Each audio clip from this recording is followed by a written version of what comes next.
Hello and welcome to Pop Snitch Podcast. I'm your host, Rachel. And I'm Brandon. How are you today, buddy? I'm doing good. I'm tired and I want to go on our vacation. I'm tired of waiting for it, and I can tell by just being overly sensitive to everything in my life right now. So I'm ready to get out of here. What did you get mad at me about yesterday?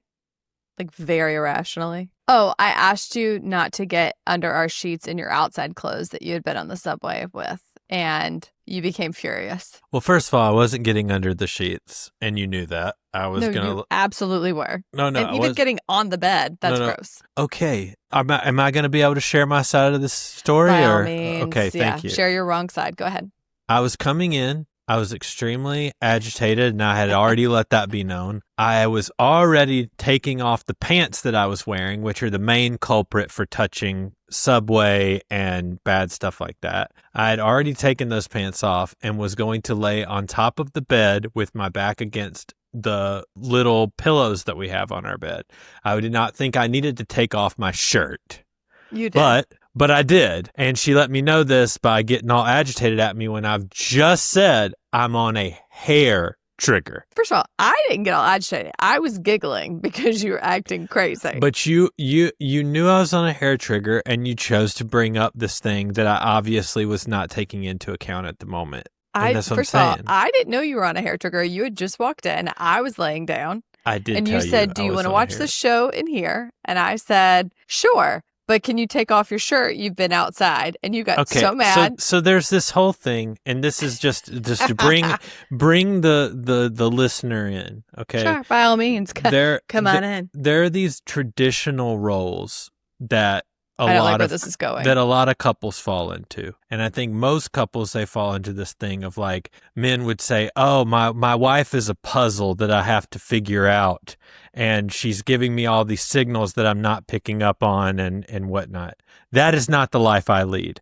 I actually play that role in our relationship. Like sometimes I'm putting out stuff that I would like to be with the men, honestly. That I would like to be picked up on. And one of them was that I was in an utter bad place when I came home from work yesterday. And I was taking a nap, and I was supposed to wake up and be aware of this. And immediately know and have perfect response to all of it. Yeah. So I'm glad that we understand each other now. And all I said was, "Hey, can you take off your shirt before you get in the bed? If you want to lay down with me and watch a show, I'm happy to do that, but could you take off your outside shirt?" He got furious. And what was so funny is that it was like 90 degrees outside and super humid. And so it was like stuck to his body. And he looked like someone coming through the birth canal trying to get the shirt off. I was trapped in it dying. like a cocoon. I was laughing so hard. And because I was giggling, that was making you angrier. Oh. But I couldn't stop. I was incensed. And he was stomping around, grabbing shirts, screaming. And I'm like, "You're acting crazy." I mean, and you're like, "This is actually your fault." And I was like, "Sure. Okay." It happens so infrequently that I display this irrational anger, but it does come up from time to time. Yeah, I mean, you're not an angry person and you don't like feeling angry, but I think you feel comfortable being angry with me because you know I'm fine. Yeah, I think it comes out in really like bizarre ways that you're like, "Why didn't you know that as I walked in, I decided I was in a bad mood?" And I'm like, "I don't know, because I was fully unconscious and asleep." I mean, I will say that I don't have a laundry list of people that have upset me to the point of freaking out.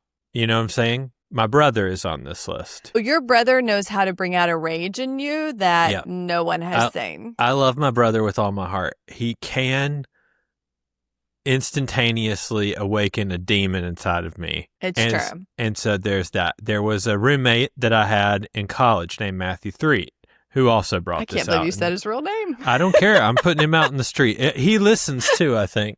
But does he? Hey, Matt. Yeah, but he brought me to the point a few times when we lived together of getting angry and yelling. And I will say that you are one of the third people on that list, unfortunately. And maybe it's just because we know each other so well and I feel comfortable that I can get mad at you. I will call one particular instance into the recorded memory, which is on my birthday one year. God, I knew you were going to talk about this. On my birthday one year. And let's say the year. The year was 2011, so it's been a while. It has been a minute. Okay. It's been 14 years. I'd love for you to get over it, but go on. No, you are 40 and you were in your 20s. But yeah, tell everybody. I like to bring it back up, though, because talk about holding a grudge. Oh, well, it stuck with me. It is a part of it's a part of my trauma. Part of your lore. And what this is for at the time, a luxury for the life that we were leading at the time would be driving down to LA from Bakersfield and going to the Cheesecake Factory for my birthday. I know this is not a special thing. I know this probably does not rank on many of your lists of bucket list items, but that for me, we were poor, living on my teacher's salary, and you were making $0 at your job. So that is a trip to the Cheesecake Factory was a big deal for us back then. Yes. So bottom line, this trip to the Cheesecake Factory was a very important moment for me every year. And I love cheesecake, and that was one of the best places to get it out there, unfortunately. And we all know your 26th birthday is like super important. Thank you. Thank you for bringing that up. You're welcome. So on the way up there, we were with our friend Lee and a girl that he was interested in. May have been like the second time they've actually hung out together. And they went with us to this Cheesecake Factory. And on the way there, I specifically mentioned that I would be ordering 2 pieces of cheesecake because... And I thought that was satire, because who on earth can eat an entire meatloaf meal followed by 2 giant cheesecakes? The name of the meal is Factory Meatloaf. Sure. Okay. The thing about the Cheesecake Factory is we know their portions are very large. I do believe inflation has gotten to them, and they've gotten smaller over the years. But in the year of our Lord, 2011, the cheesecake pieces have. Big. The meals have gotten bigger. Yeah, but like the cheesecake pieces were huge. And so you said that, and I said, ha, ha, ha, thinking, surely not. Surely not. But go on. Well, so we get there and we sit down to this meal, and the first piece of cheesecake comes, and the person returns trying to give us a bill, and I'm like, well, no, there will be another piece of cheesecake being ordered. Mm-hmm. And Rachel said at the moment, she was like, what? You're not going to order another piece of cheesecake, are you? And I just said, really? Yeah, which was actually, that's much worse than even what I was remembering. Yeah, I said the word really because I was shocked. Everyone was done eating. Like, everyone else was ready for the bill. And Brandon's like, we'll have another round of cheesecake just for me. Well, for God forbid, on a man's birthday, he can't sit and be the only one still eating a piece of cake. It wasn't even about me. You acted like I was trying to like monitor your cheesecake intake. It was No, I was shocked that you had more room in the tank for another cheesecake. It flew out of my mouth out of sheer surprise that it was really happening. The anger that this awoke in my soul. It was one of our biggest fights in 16 years. Literally. I was so offended, that she would be trying to ration my food in front of these people. I was not trying to ration your food. I'm just saying that's what I thought was happening. That's a stupid thought. I literally said the word really, and you crashed out. Yeah, you said really after I said, hey, could I please have another piece of cheesecake? And you're like, really? What am I supposed to think? It was a psychotic move. Really? Really? Yeah, it was crazy. No, No, it was. This is where we'll never agree. No. We can fight about it again. Even if you had the thought in your head, you should have just been like, Brandon, I love that you think that I can somehow stop thoughts in my head from crossing my lips. In the 20 years you have known me, that has literally never been the case. So it was not even any type of like malice or anything. It was sheer shock that you ate a dinner factory meatloaf, which is an enormous portion. Oh, I haven't had I will say this. To your credit, I will say this. I have not had the full portion meatloaf since this time because of how big it was that night. Yes. And then you ate a huge slice. 4 pieces of probably 4 to 5 ounces of meatloaf steak. Like 4 or 5 pieces of that. It was like a meatloaf that a family of 4 eats. Yes, a huge, gigantic slop of mashed potatoes and then some like corn pilaf. Yeah. It was just a bunch of starch and a huge family-sized meatloaf. Deep breath. Deep breath. About to be back where I was yesterday. Oh my God, here we go. So gigantic mash, right? Corn pilaf. It was way too much, and I was full. I was way too full to be eating another piece of cheesecake. That does not change the fact that I felt very judged by and I wanted another piece. I don't get cheesecake every day, and I definitely don't get it from the Cheesecake Factory every day. And here's the thing. This is the problem. And I have this problem every time I go. I always want the banana cream pie cheesecake. It is delicious, but it is a very specific taste. And it's smaller than all the other cheesecakes for some reason. But man, the tried and true of like an Oreo cheesecake from there or like something decadent from there, it's like, it's hard to beat. So I'm always fighting my love for banana flavored desserts all the time. And so that's kind of where that problem comes from. Pervasive issue that I'm sure everyone can relate to. I'm glad that everyone's hearing it.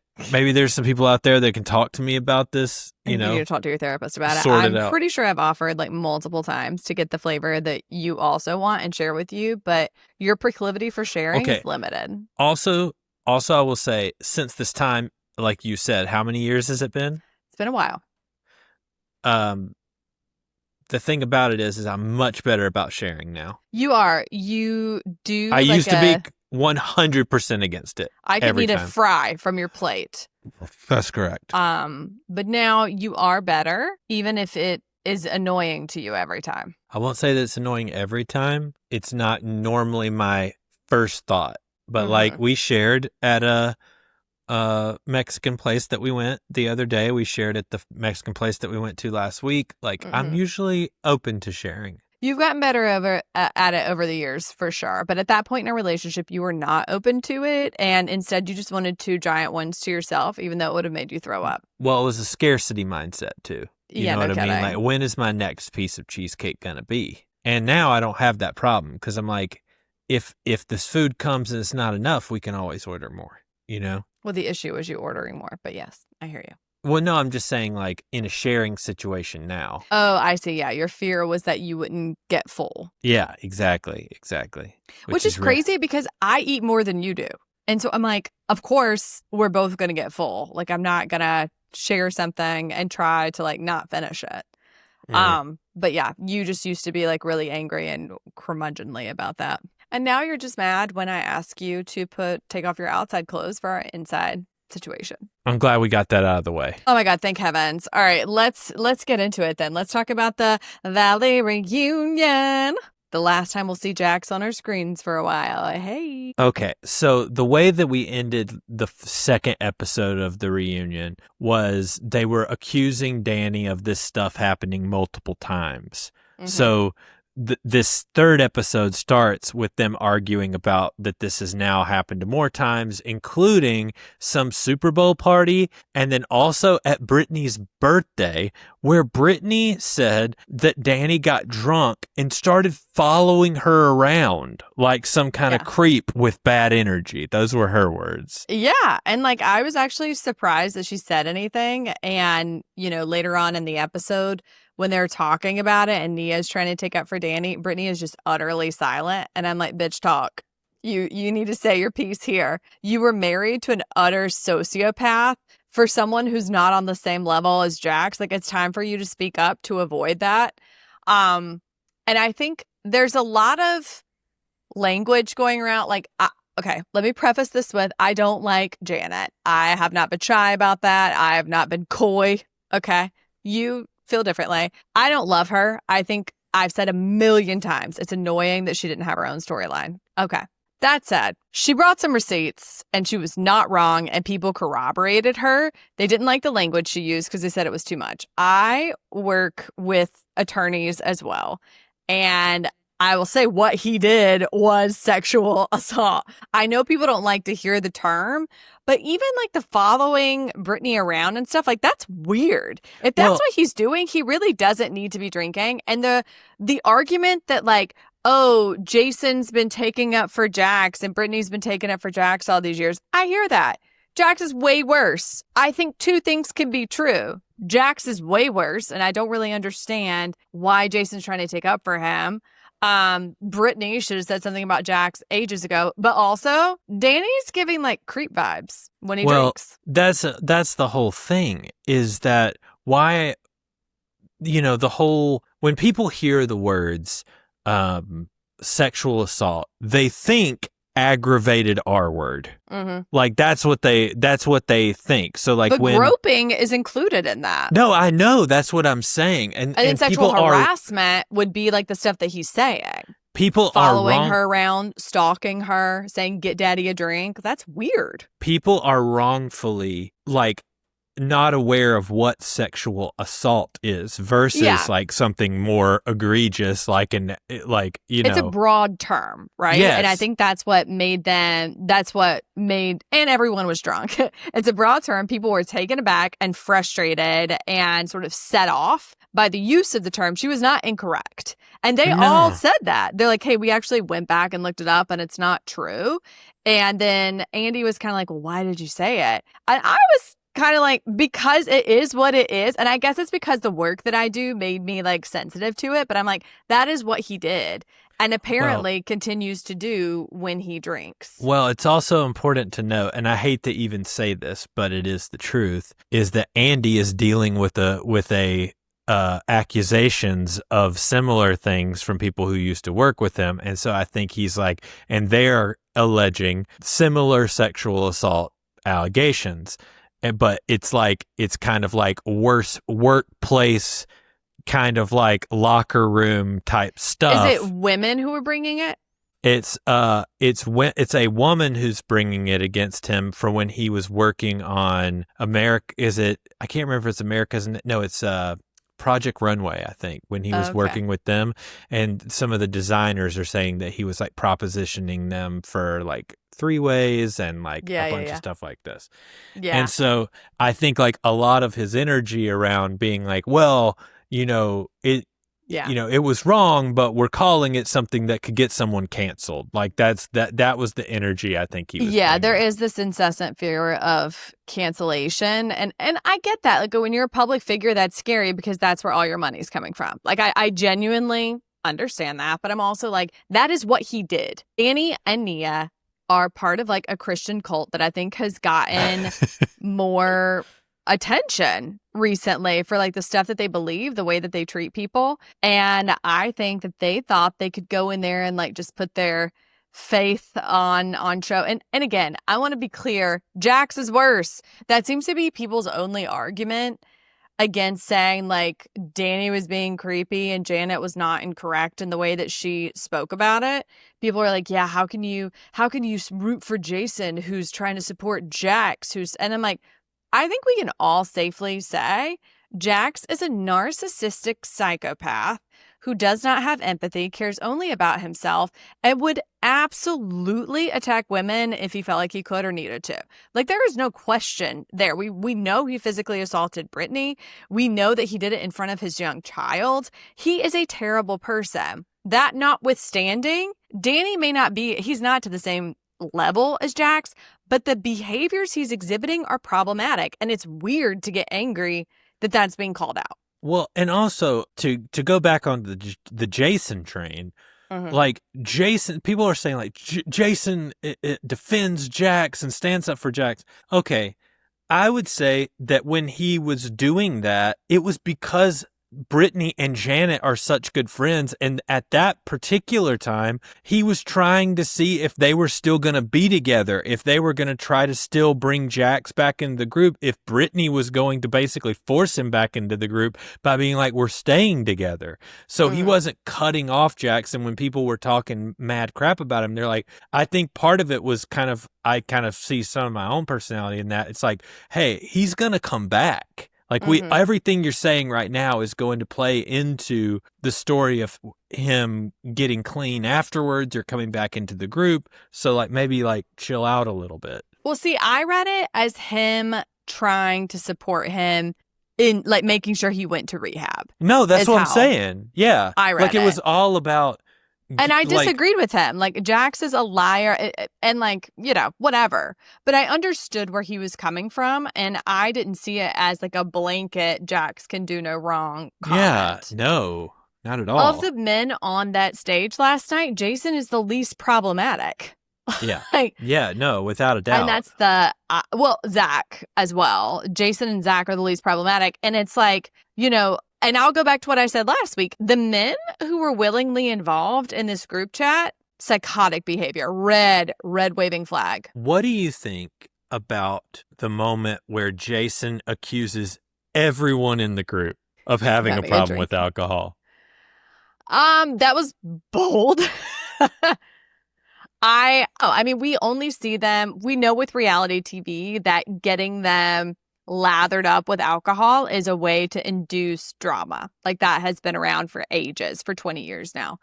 I think as we all get older and understand like how alcohol can really like take over your whole world, and as we know more people who are struggling with it, alcohol in general, I just read something yesterday that like people are drinking less today than they have ever since like 1954 or something. Like it's the lowest it's ever been. Were the people in that room people who had trouble with alcohol? Maybe. I don't know them personally, so I can't say. I thought it was interesting to say that. I feel like the people that they brought up on Bravo in the past who have had trouble with alcohol, a Shep, a Craig, people like this, Jax, obviously, and now Danny, are people who are exhibiting behavior that makes them do things that are really problematic when they're drunk. I think drinking too much and, you know, just being unhealthy is one thing, but it is another when it leads to, you know, other things. I think he's just using his own experience of this group. Yeah. I mean, look back at all of these like heightened conversations. Everybody's hammered. Well, he was really hammered at that Zen party. Yeah. And I think that he was really embarrassed by that. But yeah, that was really the only time. And Janet got hammered at the Mexican restaurant. So I think there is a bit of projection in what he's doing. Even on the boat and stuff, like when Kristen storms off, and they were all hammered. Like I'm not putting the blanket on everybody that they have alcoholism necessarily. Right. But I do believe like this show is pretty good evidence that all of them have like some sort of relationship with alcohol that might not be the healthiest. Maybe not all of them. Like I haven't seen that in Luke. I haven't seen that in Nia. You have seen it with Luke because when he had the his freak crash out. Yeah, but that was a lot. I mean, but he was drunk, hammered. I know. Getting drunk and having an alcohol problem are not tantamount. No, and I think that's like the danger in what he said. I'm not saying that it's alcoholism. I'm just saying like his words were problem with alcohol. Yeah. Yeah. I think it's interesting that people are giving Danny such a pass for being like the nice Christian guy. And I'm like, y'all don't know him like I do. The thing about this is Danny is in a situation where it's all about their image consciousness. Yes. And it's not, I don't even know that it is fake. All of the ways in which they try to ride for each other and the way they present themselves as like this very Christian and like chaste couple and all. What I will say is that it's so obvious that they are so image conscious, and it reads on reality TV as very fake. Very inauthentic, yeah. Yeah. Nia was getting really worked up trying to defend them. And I'm like, but she would just say, like, you're lying. But she couldn't prove anything. Well, and they've never said sorry. End of sentence. It's always like, I'm sorry, but I was on antibiotics. I'm sorry, but we already apologized 100 times. It's always a but. They can't just own this moment. And literally, like, even in the moment where they first talk about it at the white party, he's like, really? Now? And then even after it's all said, it's like, I thought we were cool. I already talked to you. I already apologized about this. Like, just say, I'm sorry. It will never happen again. I'm embarrassed. Like, he can't just own the moment. He has to, like, somehow write himself out of it. And there has to be, like, some secondary excuse or something that he could not have helped. And that's just you can a terrible tell the people, you can tell the people who grew up around evangelicalism at its worst. Zach susses that shit out. I think with Brittany, he has a soft spot because they've known each other for ages, but she's the same fake way. We talked about that last week. I think, like, the people who don't have as much experience with it, like Kristen, would be appalled if she knew what they actually thought. Like, I really genuinely think that. She sees them being nice in word, and they know exactly how to cover, like, a lot of their real beliefs. But if she knew what they thought, I assure you, about gay people, about immigrant rights, like, I can guarantee, based on where they go to church, that it is not in line with what Kristen talks about and posts about and seems to feel. Well, the truth of the matter is, I think Kristen already knows that because of the involvement of Michelle in the same organization and the fact that she called Michelle out for being a racist Republican. Yeah. Michelle is a disaster. Disaster. What do we think about Jasmine and the role that has been exposed that she played in a lot of the drama from this season in this past reunion episode, where basically, like, it came out fully that she was the original source of the ring rumor. So Kristen had heard it from Jasmine. Jasmine started that. Jasmine perpetuated that. And she heard it from other people. But she even admitted she did that she knew it wasn't real. Like, that she did it just to, like, you know, create drama, basically. That I don't understand. I think what frustrates me about Jasmine is that she talks out of both sides of her mouth. And, like, we all do to some degree, especially when you're in a big group of friends and everybody's mad at each other and you're trying to, like, figure stuff out. But I think, like, Janet and Jason were riding so hard for her with the Danny thing. And then that the ring situation, I'd be curious to know the timeline because I think Kristen had heard that from her prior to the rest of the stuff. And Kristen brought it up, admittedly, because she was annoyed that Janet and Jason were going after Danny and Nia. And so, I mean, Janet and Jason didn't have a storyline, so they made that bigger than it needed to be. And I think that much was clear. Well, the whole thing on the beach as well, where Jasmine, like, has the crash out and everything, and she was like, well, Janet said this, Janet said that. Janet had not said any of that. Yeah, Jason had said it. And Jason said it after she was already crashing out.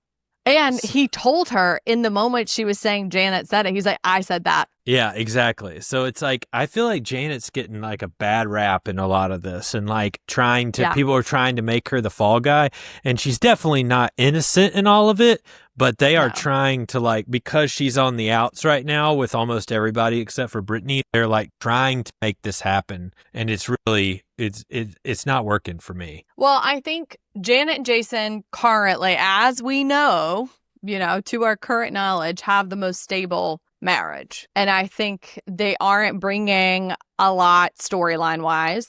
And I think people were irritated by that. They were irritated at Danny and Nia about that too. And I think what we're seeing is just, like, a lot of projection too. Like, there are people who were frustrated with their situations, like Brittany, who would scream because Nia wouldn't just be like, Danny's drunk in his bed. She's like, he's tired and he's sleeping. You know, and Brittany's like, I'm out here putting my whole life out here, and she won't even say he's drunk. And I'm like, okay, relax. And also that was like, can't nobody worry about me? My husband's in rehab. And then she ruins Kristen's special day by talking to Jax like a complete psychopath. I mean, I've made my disdain for Brittany clear for a long time, but, like, that was a wild choice. And she's like, I didn't even mean to. Yes, you did. Yes. Yeah, you were mad that you weren't involved in the proposal, and you did that on purpose. One of the most unhinged moments is when Kristen literally is talking to Janet and Jason and says that they're not important enough for the fans to worry about. She wasn't wrong. Like, I was like, dang. The thing about Kristen is I think she was exhausted by the whole thing. And I understand it. She's like, I literally sat down with you at the beginning of the summer on camera and said, hey, I knew this wasn't true. I was mad at you for saying this about Danny. I said it as retribution. Nobody thinks it's real. Let's move on. And they never moved on. And like, that was the issue. Another part of this is that Kristen won't take the fall on like some of the stuff that Jason is saying. Yeah. Because she's like, she exposes that there are even more group chats that we don't know about. Some that just like, with Jasmine. There's a group chat where one person is left out in all of these little group chats. Yeah. And I thought that was really funny that like these people act like, oh, I would never be like talking crap in a group chat. And Kristen's like, I have a group chat with everybody and you were talking crap on her and blah, blah, blah. I'm like, wow. Okay.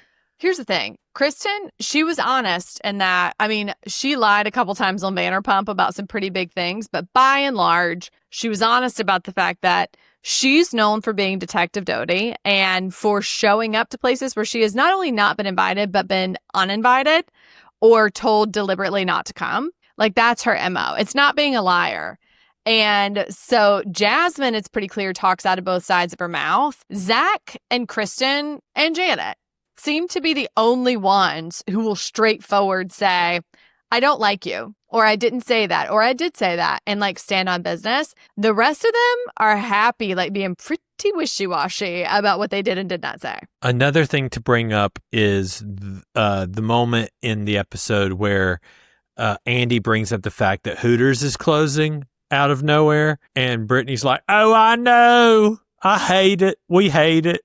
She don't have a Brittany's titties out there. Yeah. So, the people from Sexy Unique podcast were talking about how she's going to buy up some Hooters franchises and call them Britties or Britty's titties.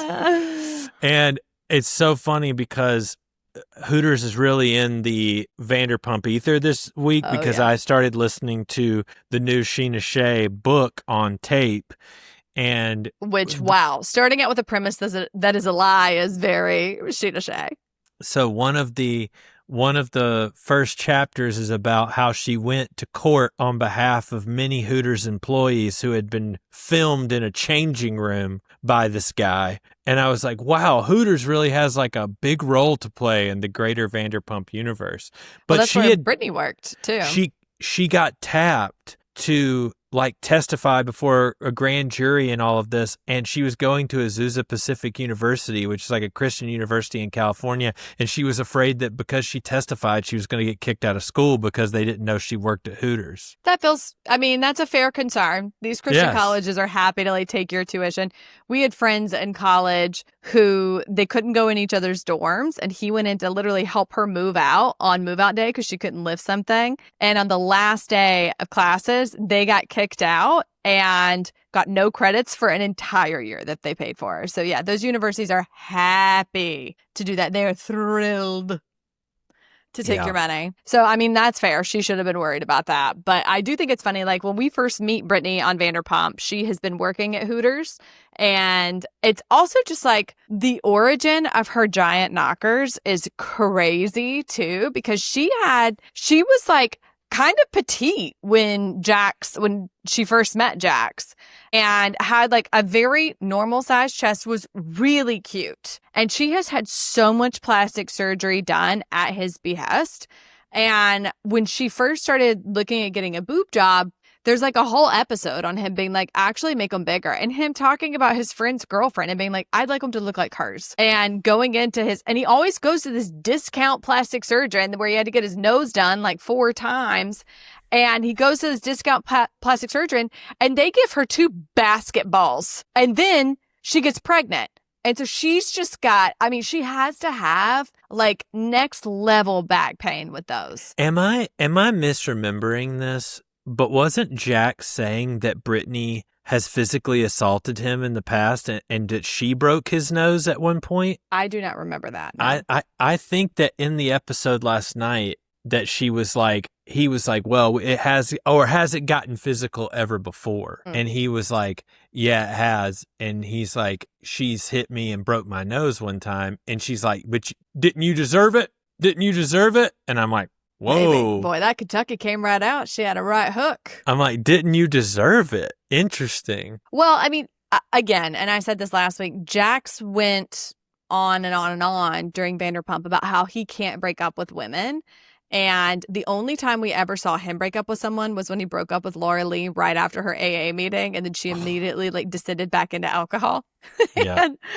And so like he had said to all of his friends and to Brittany, like, I can't break up with her.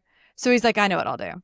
I will make her absolutely miserable. I'll humiliate her in front of all of her friends. I will sleep with one of our friends in front of a dying elderly woman while she is in hospice. What is that? Oh, that was Faith? Yep. Okay. Like the list goes on and on. So I'm sure he deserved it, but it's like, you don't do that. And God only knows what we don't know that's like happened in their home before, let alone screaming. That poor child. I mean, it's sick what they put him through. It's also interesting because Zach was talking about like why he hates Jack so much now and like talks so much junk on him is because he said like, I've been friends with Brittany forever and I've spent so much time taking up for Jax, like trying to help Jax, trying to make Jax a better person, blah, blah, blah, blah.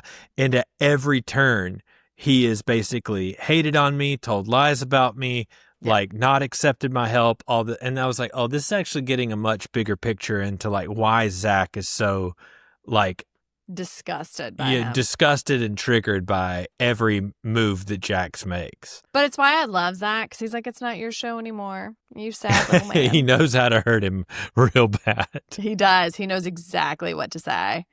And I love to watch him do it. I love Zach. I think he's funny. I think he's got crazy hair.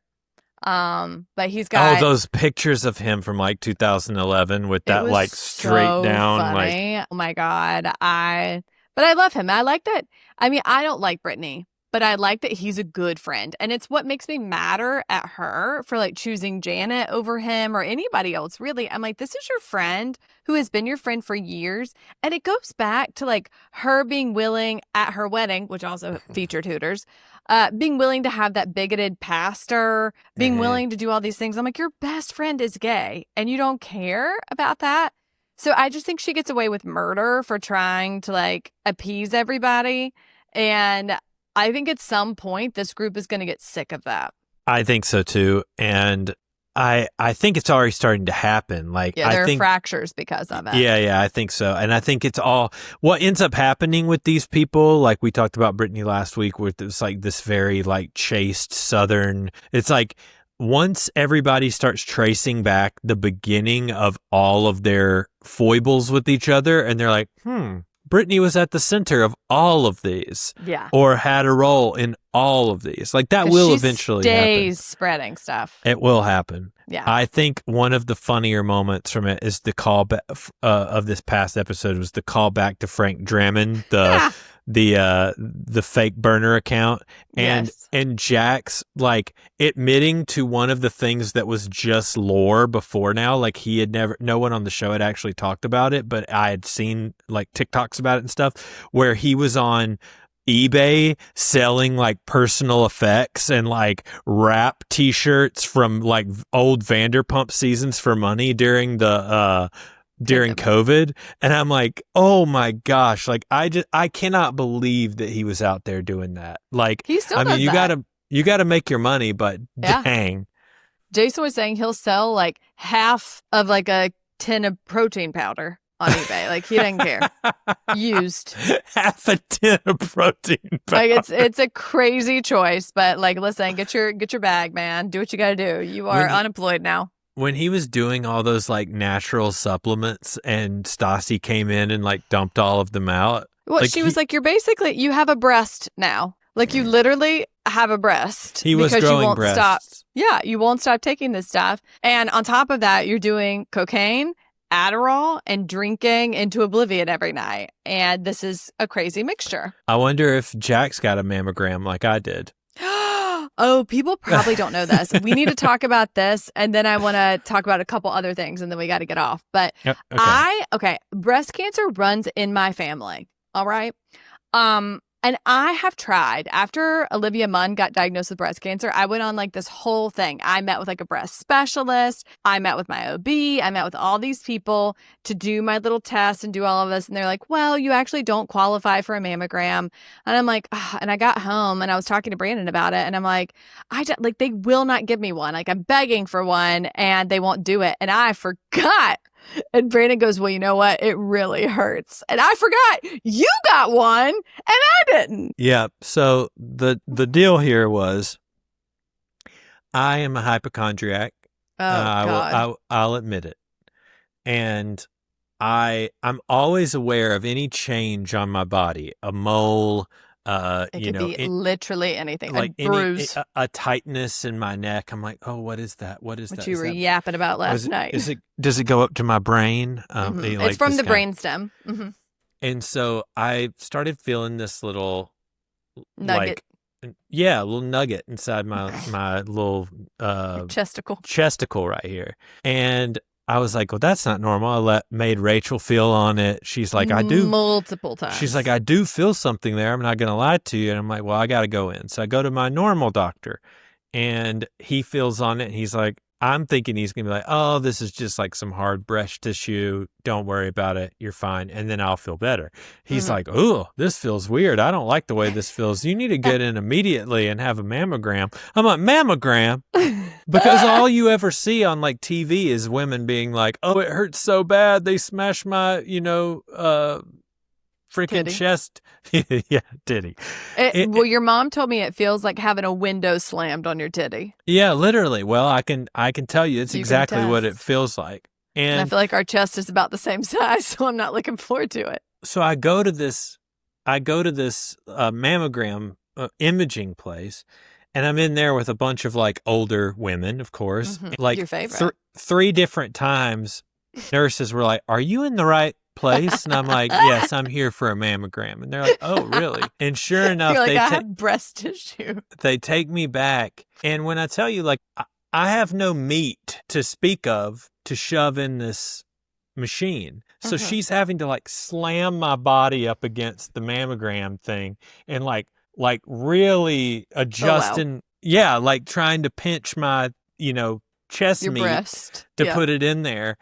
And when they closed those 2 flat windows on my chest, I mean, I let out a shriek. I was like, I'm sure you did.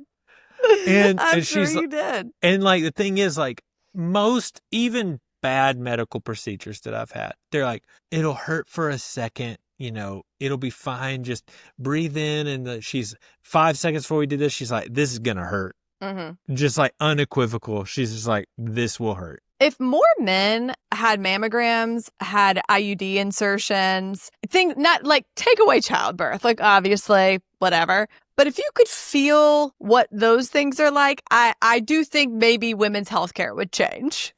I believe that too. But all of our procedures are incredibly painful. I'm one of the few men who have experienced a mammogram, though. That's true. Write your name down in history, in the annals of history. Brandon Batson got a mammogram. Yep, I did. I had paid for it, too. It was a hefty price. Well, good news is you did not have anything wrong with you. I didn't. There was nothing in the meat. Yeah. I have no idea, so hopefully I'm good. I wanted to say, we didn't talk about it last week, but the Las Culturistas Awards, they brought me back to life in a way. It was the same energy that MTV of like the late 90s, early 2000s used to be, which is like funny, quirky, but also incredibly impressive. Yes. Everybody's been talking about the Ben Platt Diet Pepsi, losing all my innocence in the backseat. I could listen to it 1,000 times, and I have. Yeah, I mean, it's in a playlist of mine, and I just listen to it every day. It was incredible. It was meant to be performed with an orchestra. Like, I like the slowed down version of it more than the original. It was just incredible. They are so funny. And also Matt's singing voice it wasn't in memoriam. It was like they couldn't be here because they didn't want to. In absentia. Yeah, there it is. I was blown away by how well he sang, like genuinely. Yeah. He was so good, but I had to say that. I hated that we didn't get to talk about it, but we obviously have to talk about Taylor Swift at this point. Okay, so she's announcing her big album tonight, actually. We're recording on Wednesday, so we won't be able to talk about this till next week. Mm-hmm. But she's announcing her new album, TS12. Mm-hmm. What is it? Is it Diary of a Showgirl? Life of a Showgirl? Life of a Showgirl. Life of a Showgirl.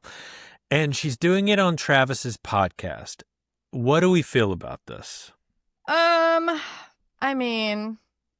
think men shouldn't be allowed to have podcasts. So I am not in love with it. I did get tickled. I saw a clip today where she was like, if there's anything that sports fan men want more of, it's me on their screens. Yeah. So I do think that she is aware of it.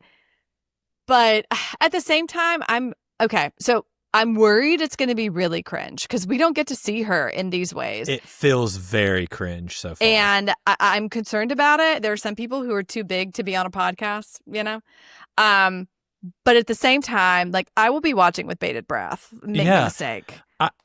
My concern for this is that, people are hypothesizing what the album is about. And people are saying that it's about, like, the fact that she's acknowledging that she is in love with her own fame and being on the stage and wanting to be more, like, out there. You know what I mean? And that she has been kind of kept somewhat by her relationships, like, in the closet of her own life. You know what I mean?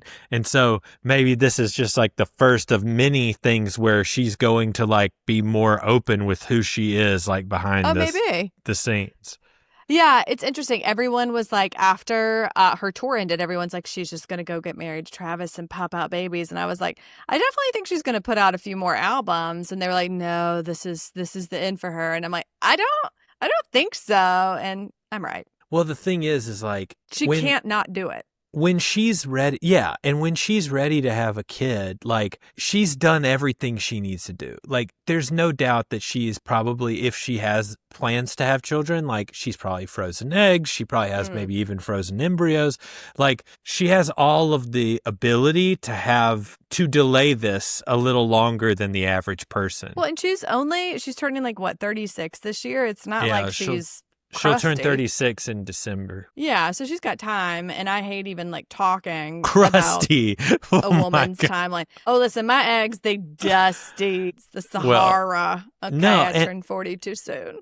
And the thing is like, a lot of people make a lot of assumptions based on things that she said 10 and 15 years ago about wanting a family, of whether she's going to want a family or not. And she may, and that could look a lot of different ways, but she loves her babies at this point are these albums. And so she said it was like a big departure from her last album, which cool. I'm curious. Well, and she also said, one thing that Travis was saying in his GQ article that came out this week was talking about how much he loves that he gets to watch her on her stage and she gets to watch him and be a fan on his stage. Mm-hmm. So, like, they've never been with someone that they felt like really appreciated them for their craft. Yeah. And like he does really appreciate her. Like, yeah, he's like really a fan of her music. Like, that's where all of this started. Well, and then and then she has become a fan of his world. And so I think that's really cool. Well, and also he was saying, I saw another excerpt of that article where he said, like, she doesn't consider herself an athlete, but what she does in many ways is harder than what I do. Walking and running and dancing and singing on a stage for 3 hours with absolutely no stops when it's like blazing hot outside or raining or whatever it is. And you are the only person in control of what's happening. Like, he's like, I don't think people in the NFL could do it. And I was like, hats off, Travis Kelce. Thank you for giving your girl her props. He knows. He outkicked his coverage by a long shot and is thrilled. Not only is she beautiful and talented and rich I mean, she is a billionaire. She is and a billionaire. Not what's crazy about her status is that she's not like Selena Gomez, where she has a makeup line, or Rihanna, where she pivoted. And there's nothing wrong with that. But she is one of the few billionaires based solely on her music, which is wild. In one day, the video of her announcement of this album became the most watched video in the history of social media, and 60-something million views in a day. Yeah. So, like, she's maybe the most popular and famous person on the face of the planet. Oh, I definitely think she is. I also think it's funny that for this announcement, Jason Kelce dyed his beard. Yeah, there you go. Did you see that? No, I didn't. It was the first thing I noticed. I was like, why does he look different? Dyed the gray out. He gave it a little manicure and a dye before he went on his diatribe about how amazing she is. I love it. I mean, I will say I'm not in love with her going on the podcast because I'm afraid to fly too close to the sun, not because I'm like, whatever. But I also really like 2 NFL players being like, Taylor Swift is actually awesome. Mm-hmm. And here are all her accolades for like all these dudes who are like, she just wants the media to see. I'm like, she doesn't need the NFL, you moron. She's the most famous person on earth. Yeah. I get so irritated by those asshats who sit around saying stuff like that. I'm like, are you dumb? Are you okay? They got issues. Go eat a snack and calm down and take some deep breaths. I didn't know where you were going with that. go eat a snack. Well, you know my favorite phrase. Grab a spoon. No. Okay. Well, it's been a great podcast. Well, I did want to say one other thing, and that was that we watched Freakier Friday. And halfway through the movie, and we love Lindsay Lohan. We'll talk more about her and Jamie Lee Curtis probably next week because we're about to roast in here right now. But one of the funniest things with you was being in that theater and like 20 minutes into the movie, you just lean over and you're like, I'm realizing I never saw Freaky Friday. I have no idea what these callbacks are. I feel like there's a lot of backstory here that I'm missing out on. People are cackling in the theater with us. We watched it in Midtown. Mm-hmm. And people are absolutely cackling at all these like little callbacks to the original. And Brandon's like, oh, like I think I knew the premise of the original, but he didn't understand why Chad Michael Murray was like in love with Jamie Lee Curtis. Yeah, like I didn't get any no of this. Clue. No. But I will say, Lindsay Lohan, I want what she's had done. I need you to hurry up and go make a lot of money so that I can fix. She and I are the same age, and she looks how she does. So. She looks great, but you look great too. Fantastic, and you look young. Oh, thank you. Look at this. I have a sweat stash. It starts on the upper lip. Once again, we will ask you, please go to popsnitch.com. Follow us on everything, especially YouTube. Especially all of our videos are on YouTube, but they're also on Spotify. So if you would like to see the video of this, please go to those platforms. Well, we need to, at the beginning of the next episode, we need to remember to do this, but we need you guys to leave us ratings, 5-star reviews, and I would love it, especially if you know us, for you to leave like an unhinged, hilarious comment, and we will read them. We'll read them on the pod here at the beginning of the podcast next week if we see any. So give us a 5-star review, give us a rating, leave a hilarious, unhinged comment that we can read aloud for the listeners, and have a lovely day. Bye. I'm sweating.